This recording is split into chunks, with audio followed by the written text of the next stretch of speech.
Now check the electrics. First of all, go and check the fuse box, which is the sort of big fuse thing. It's about that big.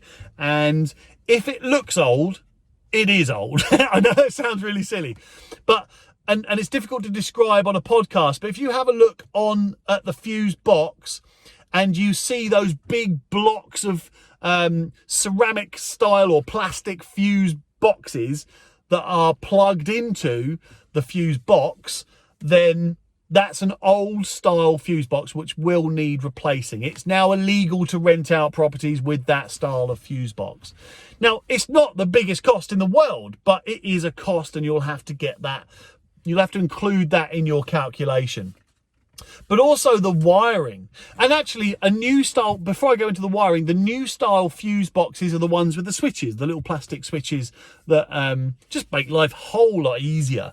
For when a fuse goes or something like that, it just flicks the switch, which is awesome, much better. Anyway, wiring. You might need to rewire an older property. If the property hasn't been rewired in the last, say, 25 years, the chances are it's old style wiring which will need to be replaced and rewired throughout the house. Again, it's not the biggest problem in the world. It's actually not a problem. It can be done. It's just a cost.